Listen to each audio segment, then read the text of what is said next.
I would like to start my talk by implanting two questions into each and every one of you. Have you ever been contemptuous towards somebody? Has somebody else ever been contemptuous towards you? This is something that actually happens a lot with humans. Contempt.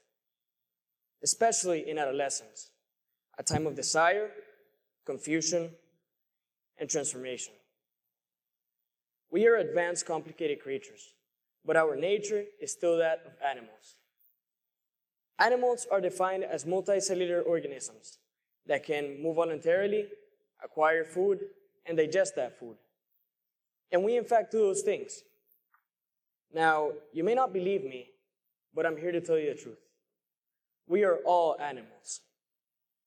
However, the lifestyles we have created seem distant to what other animals may have accomplished in the grand scheme of things. We have created jobs. We have created homes. We have created civilizations. No other animal on earth has ever been as innovative as us.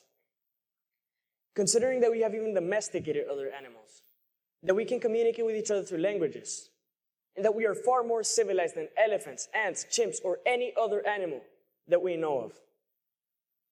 So if we are in fact so evolved, I ask you, why is our behavior so similar to theirs? Let me explain. Animals live in groups, and within those groups, they have rankings for reasons such as age or strength. And some of the animals are considered more important than others.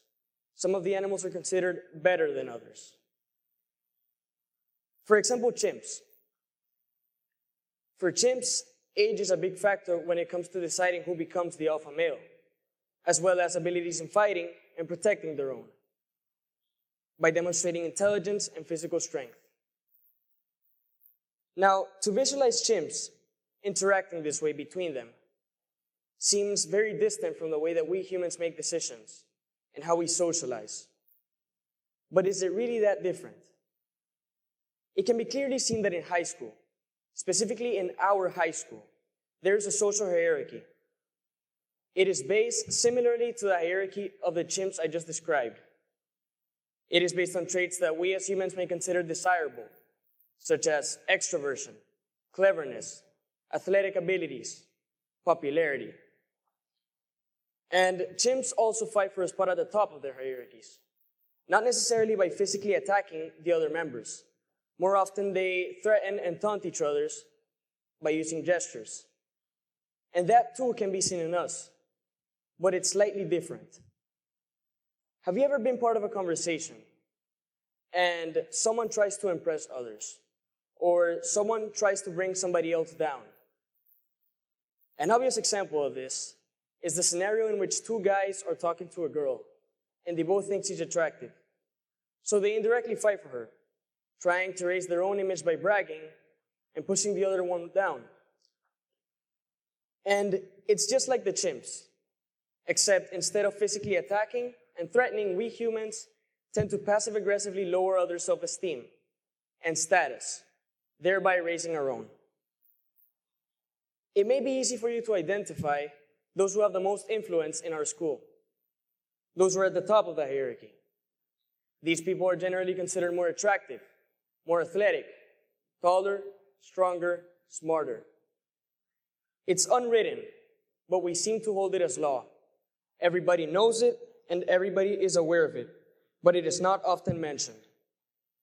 A question I frequently ask myself is, what would happen if the most popular student were suddenly nice to the least popular?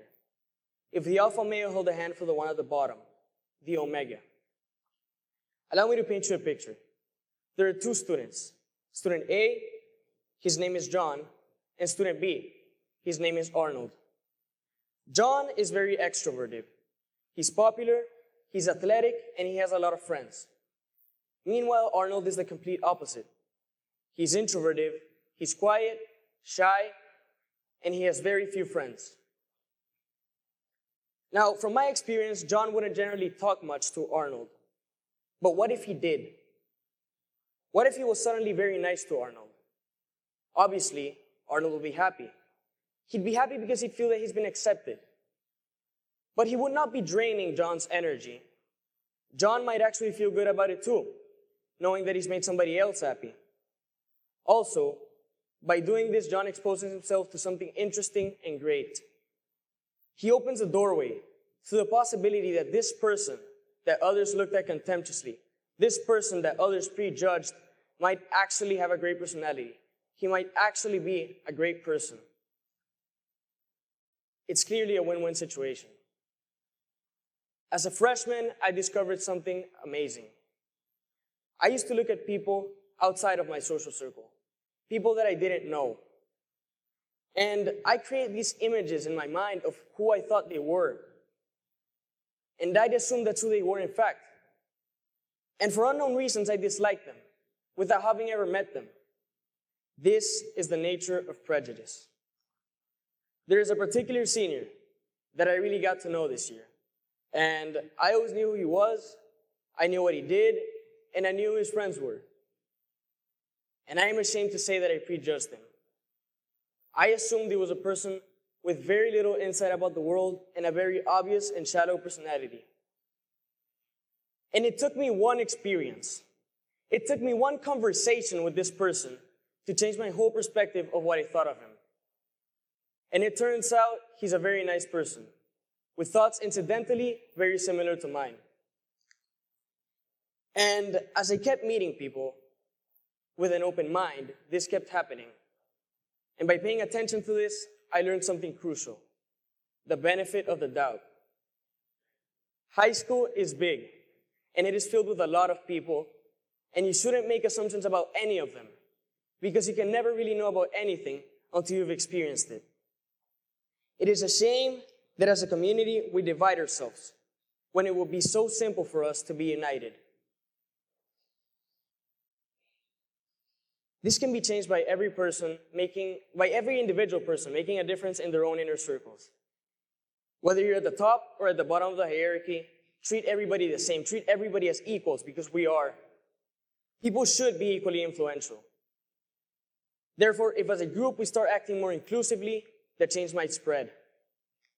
Take a look at fish, for example.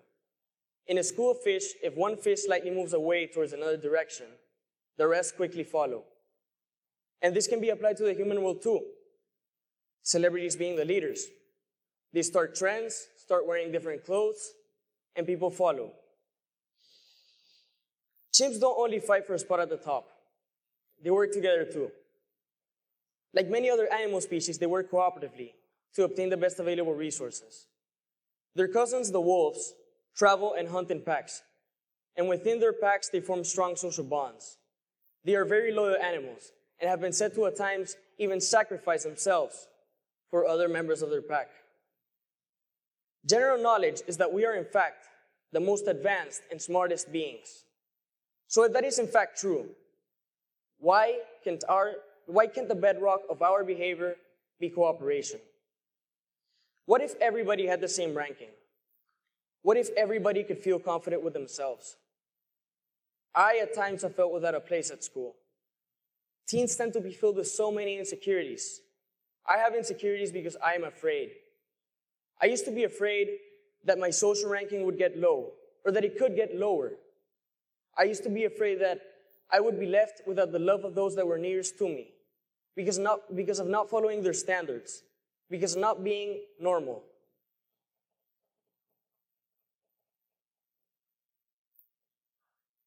Ask yourselves, in social situations, are you always yourselves?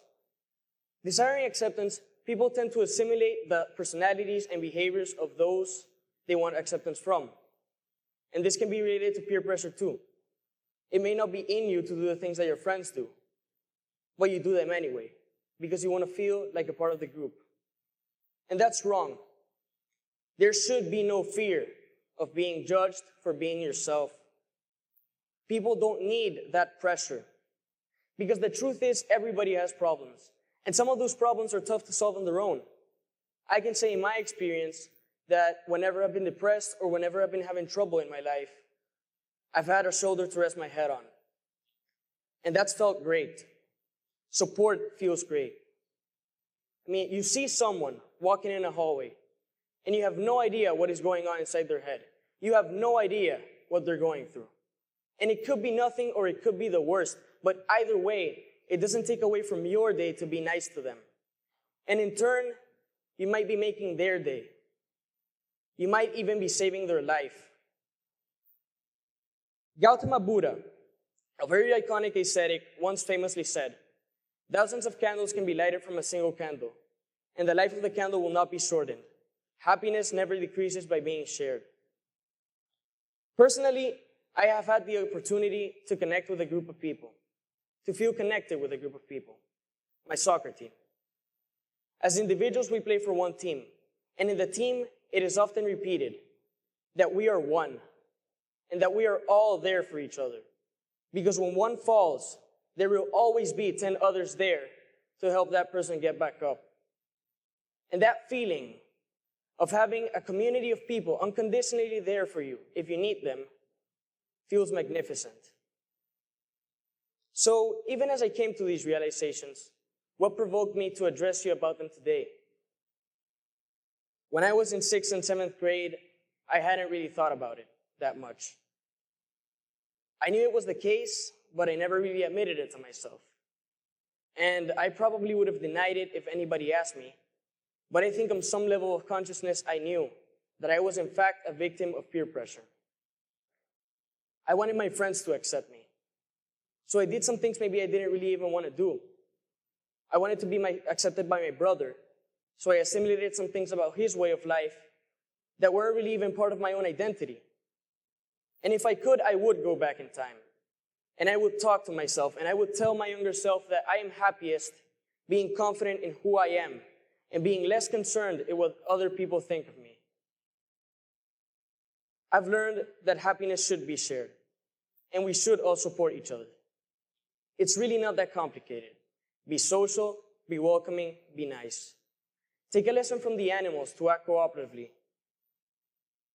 And let's do it. Let's make ourselves worthy of the buildings we have created, and for once and for all, get rid of contempt. Thank you.